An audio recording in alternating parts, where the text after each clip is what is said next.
जय श्री महाकाल। दोस्तों, कार्तिक शुक्ल त्रयोदशी 24 नवंबर 2023 7:06 से प्रारंभ होकर 25 नवंबर 2023 5:22 तक रहेगी।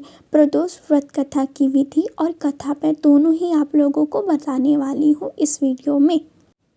प्रदोष व्रत कथा की विधि है। सबसे पहले आपको प्रदोष व्रत कथा करने के लिए मनुष्य को त्रयोदशी के दिन प्रातः सूर्योदय से पूर्व उठना चाहिए। नियत कर्मों से निवृत्त होकर भगवान श्री भोलेनाथ का स्मरण करें। इस व्रत में आहार नहीं लिया जाता है। पूरे दिन उपवास रखने के बाद सूर्यास्त के 1 घंटे पहले स्नान आदि कर श्वेत वस्त्र धारण करके किया जाता है। पूजन स्थल को गंगा जल या स्वच्छ जल से शुद्ध करने के बाद गाय के गोबर से मंडप तैयार किया जाता है। अब इस मंडप में 5 रंगों का उपयोग करते हुए रंगोली बनाई जाती है। प्रदोष व्रत की आराधना करने के लिए कुशा के आसन का प्रयोग किया जाता है। इस प्रकार पूजन की तैयारियां करके उत्तर पूर्व दिशा की ओर मुख करके बैठें और भगवान शंकर का पूजन करना चाहिए। पूजन में भगवान शिव के मंत्र ओम नमः शिवाय का जाप करते हुए शिव को जल चढ़ाना चाहिए। कथा की ओर बढ़ते हैं। प्राचीन काल में एक गरीब पुजारी हुआ करता था। उस पुजारी की मृत्यु के बाद उसकी विधवा पत्नी अपने भरण पोषण के लिए पुत्र को साथ लेकर भीख मांगती हुई शाम तक घर वापस आती थी। एक दिन उसकी मुलाकात विदर्भ देश के राजकुमार से हुई, जो कि अपने पिता की मृत्यु के बाद दर-दर भटकने लगा था। उसकी यह हालत पुजारी की पत्नी से देखी नहीं गई। वह उस राजकुमार को अपने साथ अपने घर लेकर आई और पुत्र जैसा रखने लगी। एक दिन पुजारी की पत्नी अपने साथ दोनों पुत्रों को शांडिल्य ऋषि के आश्रम ले गई। वहां उसने ऋषि से शिव जी के प्रदोष व्रत की कथा एवं विधि सुनी तथा घर जाकर अब वह भी प्रदोष व्रत करने लगी। एक बार दोनों बालक वन में घूम रहे थे। उनमें से पुजारी का बेटा तो घर लौट आया, परंतु राजकुमार वन में ही रह गया। उस राजकुमार ने गंधर्व कन्याओं को घृणा करते हुए देखा तो उनसे बात करने लगा।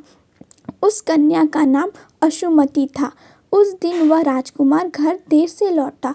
राजकुमार दूसरे दिन फिर से उसी जगह पहुंचा जहां अशुमति अपने माता पिता से बात कर रही थी। तभी अशुमति के माता पिता ने उस राजकुमार को पहचान लिया तथा उनसे कहा कि आप तो विदर्भ नगर के राजकुमार हो, आपका नाम धर्मगुप्त है। अशुमति के माता पिता को वह राजकुमार पसंद आया और उन्होंने कहा कि शिव की कृपा से हम अपनी पुत्री का विवाह आपसे करना चाहते हैं। क्या आप इस विवाह के लिए तैयार हैं? राजकुमार ने अपनी स्वीकृति दे दी तो उन दोनों का विवाह संपन्न हुआ। बाद में राजकुमार ने गंधर्व की विशाल सेना के साथ विदर्भ पर हमला किया और घमासान युद्ध पर विजय प्राप्त की तथा पत्नी के साथ राज्य करने लगा। वहां उस महल में वह पुजारी की पत्नी और पुत्र को आदर से साथ लेकर आया तथा साथ रखने लगा। पुजारी की पत्नी तथा पुत्र के सभी दुख दरिद्रता दूर हो गई और वे सुख से अपना जीवन व्यतीत करने लगे। एक दिन अशुमति ने राजकुमार से इन सभी बातों के पीछे का कारण और रहस्य पूछा। तब राजकुमार ने अशुमति को अपने जीवन की पूरी बात बताई और साथ ही प्रदोष व्रत का महत्व, व्रत से प्राप्त फल से भी अवगत कराया।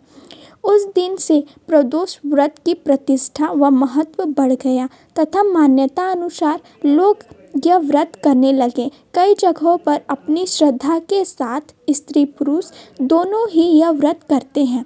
इस व्रत को करने से मनुष्य के सभी कष्ट और पाप नष्ट हो जाते हैं एवं मनुष्य को अभीष्ट की प्राप्ति होती है।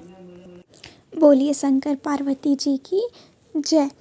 इसी तरह की कथा सुनने के लिए हमारे चैनल को शेयर, सब्सक्राइब एवं लाइक करें और अगली कौन सी कथा सुननी है यह कमेंट में ज़रूर बताएं।